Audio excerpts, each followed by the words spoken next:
Hello everyone, welcome to Students Point. This is 5th of September and we are going to cover all the important questions for the day. And today's video is going to be very important again, so pay your attention till the end. And we upload the video every day in the morning at 5 am. And to get PDF of all these videos, you can join us on Telegram by writing the channel's name Students Point. You can also follow us on Instagram by writing the username The Students Point.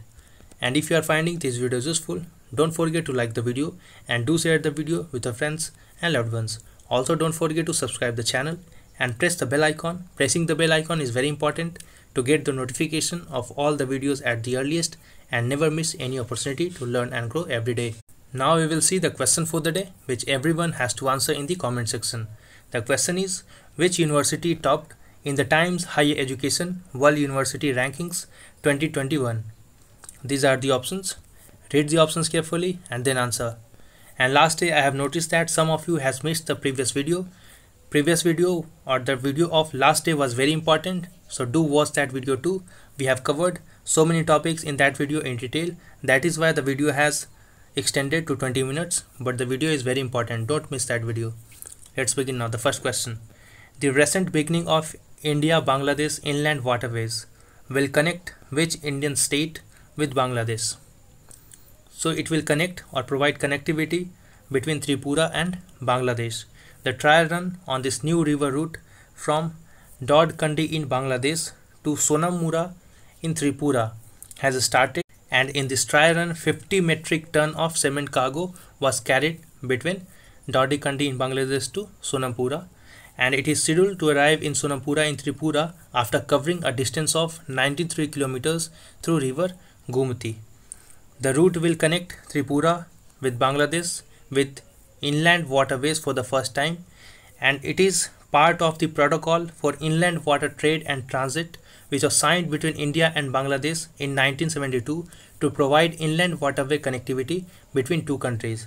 So both countries are working on multiple routes to provide connectivity between Indian states and states or regions of Bangladesh. So there are different regions. For instance, one route will provide connectivity from UP going via Bihar, then via West Bengal, reaching to Bangladesh. Also, it will provide connectivity to northeastern states including Tripura, and then we have also been working to connect Bhutan with Bangladesh. Bhutan will have connectivity to Assam via the water route, and then from Assam we will enter into Bangladesh. So considering the rate of level of development as far as connectivity between Indo-Bangladesh is concerned, we can expect that if everything goes well in the upcoming decades, or let's say decade after 1 or 2 decades, both border regions of Indo-Bangladesh can witness prosperity in the region, because it is very important for any country to grow that its bordering nations or its neighbors are also prosperous. Because you can see the example of European nations. European nations has not grown on isolation. They has grown simultaneously with each other. If your neighbor is growing well enough, then only you can ensure prosperity in your country as well. Because prosperity comes in a place where there peace and democracy prevails. You can take the example of European Union. You can take the example of North America, where NAFTA was prevalent, and it resulted into prosperity between Canada, US and Mexico.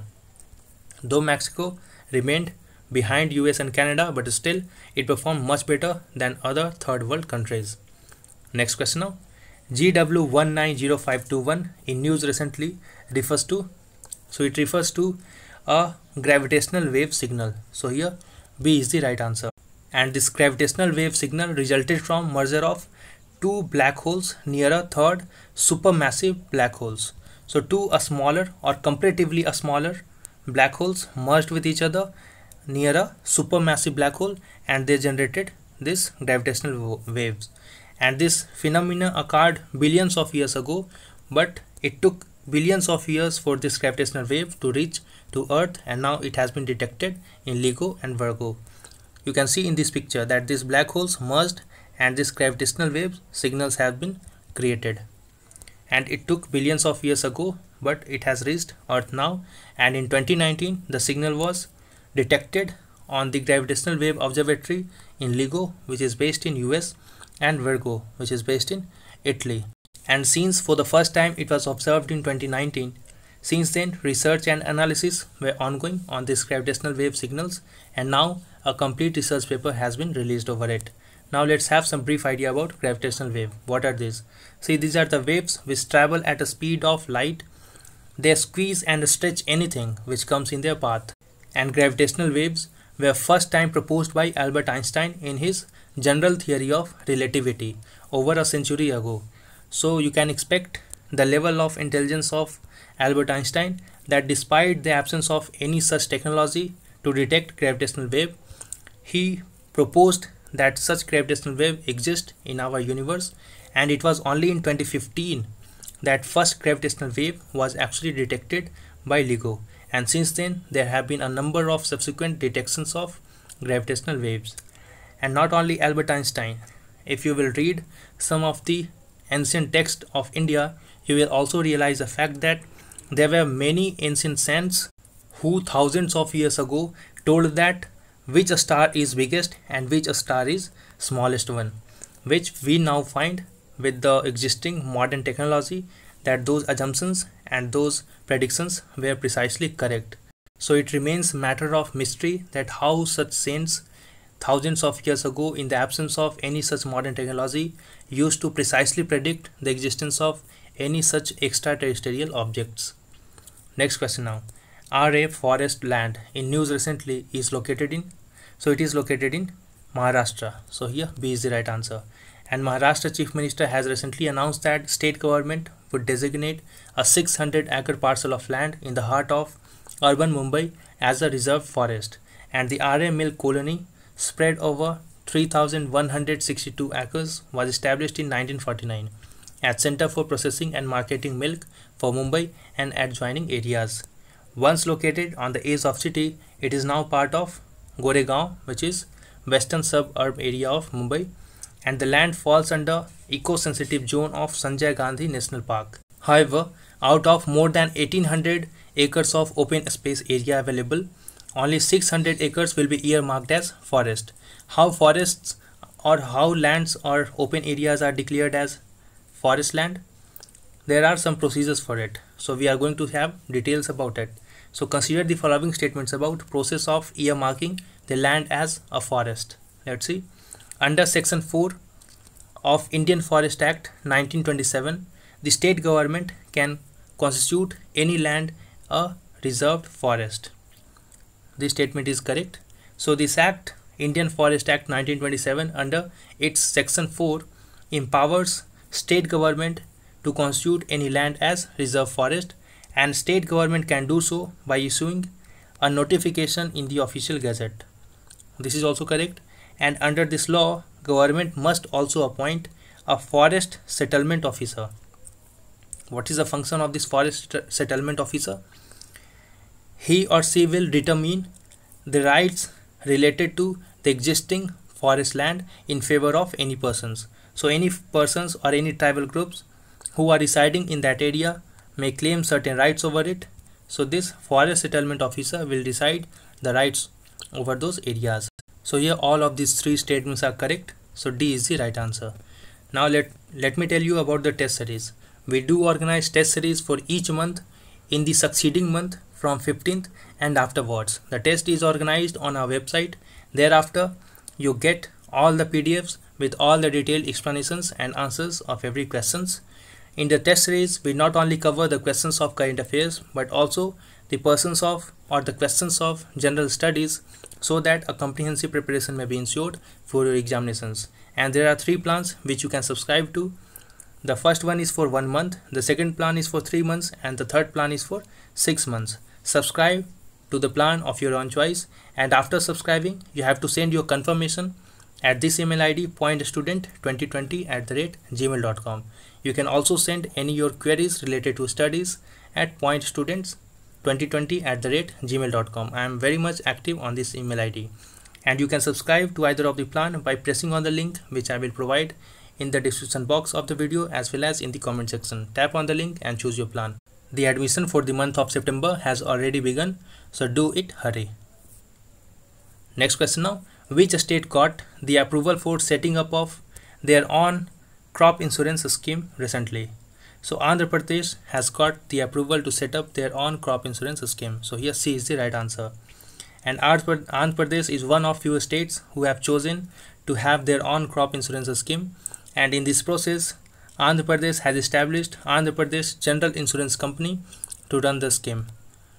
And next question now. But before that, let's see the news for it. Last day we have discussed in detail about question hour and 0 hour and the difference between these 2 hours. So those who have missed the video of previous day, do watch that video too. So last day we have seen that how opposition criticized the move of government to not run the question hour in the upcoming monsoon session. So now government has said that it is ready to reply to unstarred questions during the monsoon session of parliament. So what is unstarred question? And there are different type of questions. What are those? We will see. So MPs can ask different type of questions to ministers in the parliament, also to private members. Who are private members? We have already dealt in the previous video. So now we will see the question, but before that let me tell you that there are different types of questions which MPs can ask to ministers. They include starred questions, unstarred questions, private member questions and short notice questions. So what are these types of questions? We have to see. Let's see. Consider the following statements about types of questions that can be asked by MPs or member of parliaments. Let's see. Starred question. Starred question is one to which a member desires an oral answer for minister or from the minister in the house, and it may be followed by supplementary questions by members. So here you have to focus on 2 words, that is that in this starred questions oral answers are expected from ministers, and in this starred questions supplementary questions can be allowed. Supplementary questions means after reply of minister you can ask counter questions as well, while there is also called as unstarred questions. In this category ministers are expected to give written reply, but in this the problem is that there is no supplementary questions which can be asked by members. So these are 2 different type of questions, starred questions and unstarred questions. In unstarred, no supplementary questions are allowed. In starred, supplementary questions are allowed. So now government has said that it will take questions which are under the category of unstarred, which means that ministers will only give written reply and no counter or no supplementary questions will be taken by the government. So since here both of the statements are correct, C is the right answer. Now we will see short notice question. So the name itself suggests that it must be related to something to notice. So under these questions, a member may give notice of question on a matter of public importance and of urgent character for oral answers. Now please appreciate this word, that in these 2 oral answer has to be given, but in this a short notice period of not less than 10 days has to be given to the minister, and minister will prepare the answer within these 10 days. Thereafter will come with reply. Next type is questions to private members. In this a question may also be addressed to a private member, and under the rules of 40 of the rules procedure and conduct of business in Lok Sabha, questions can be asked to private members provided that the subject matter of the question is related to some bill, resolution or some other matter which is connected to the business of the house for which that member is responsible, to which the question is being asked. So if that person is related to some bill, resolution to which he or she is related, then only question can be asked to that member too. Next question now. Consider the following statement about status of road accident in India. Let's see. The data for accidental deaths and suicides released by NCRB or National Crime Report Bureau shows that India is doing better than global rate of road accident deaths per 1000 vehicle. This statement is correct. So death per 1000 vehicle in India is 61, while the global rate of death per 1000 vehicle is 64, and the road accidents form 92.2 2% of the total traffic accidents and have consistently declined. This statement is also correct. So here again both of these statements are correct. So C is the right answer. And the rate of road traffic deaths per 1 lakh population over the last 15 years has approximately been 18. Next question now. Who has authored the book titled as The Commonwealth of Cricket, a lifelong love affair with most subtle and sophisticated game known to humankind? So it has been authored by Ramchandra Guha. So here C is the right answer.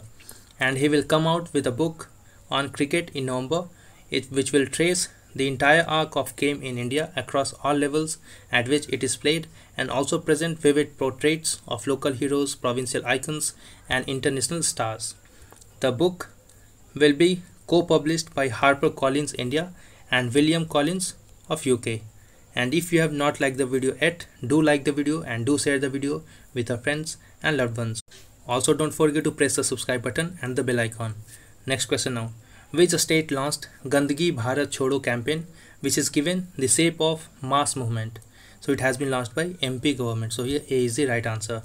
And recently Operation Bharat Chodo campaign was launched by MP, and the campaign was divided in 5 themes, which were cleanliness oath, continuous reduction in urban waste emissions, cleanliness in COVID conditions, separation of waste from source of houses, and launching a special cleanliness campaign for public places. Next question now. Consider the following statements about Special Frontier Force of India. Now this question is very important, so pay your attention. In short called as SFF. It was founded in 1962 while Indo-China War was ongoing. This statement is correct. And SFF or the Special Frontier Force are skilled in mountain warfare and are paratroopers. This is also correct. It is also referred to as Establishment 2022. This is also correct. So here all of these statements are correct. So D is the right answer. Why it is referred to as Establishment 2022? Because it is named after its founder Sujan Singh Uban, who commanded the 22nd Mountain Regiment in the Second World War. And the SFF troops are well acclaimed to harsh cold in Ladakh, and they are also referred as Vikas Unit. And the secretive force was raised with the help of Tibetan guerrilla fighters of Chusi Gangdruk. And the forces played a major role in stopping Pakistani forces at Chittagong during the Bangladesh War of 1971, Operation Blue Star in 1984, and also in securing Siachen Glacier in 1984 and in Kargil War in 1999. But the point to be noted, which is the most important statement of this question, is that this force is not a part of Indian Army officially. I repeat it once again, that this force is not part of Indian Army officially. It was kept under secret, but recently it was revealed when one of its forces died in Ladakh. And the force operates under direct supervision of Prime Minister of India. Now let's see some more points which are in news. Uttarakhand and Karnataka are paired under Ek Bharat Shresth Bharat program to promote national integration through mutual understanding. And under Atmanirbhar Bharat, IIT Delhi, income-based startup Chakra Innovation has launched Chakra Dev Cove to decontaminate N95 masks. Next point now. Supreme Court refused to stay Andhra Pradesh High Court order to strike down the decision of making English the medium of education in government schools. So earlier, the High Court of Andhra Pradesh ordered to strike down the decision of making English as medium of education in government schools, and now Supreme Court has refused to stay that order. The court said that, or the court quoted the section 29 of Right to Education Act 2009. The section 29 of Right to Education 2009 says that the medium of instruction should be in child's mother tongue. And if you remember, weeks or months back we have dealt about this Yellow Proclamation, which is related to protection of linguistic resources and diversity. It was adopted by UNESCO at Changsha in China in 2018. So remember this proclamation, Yellow Proclamation. So I hope you find the video useful. Do like and do share the video, subscribe and press the bell icon. Wait for the upcoming video. Until then, stay safe and thanks for watching.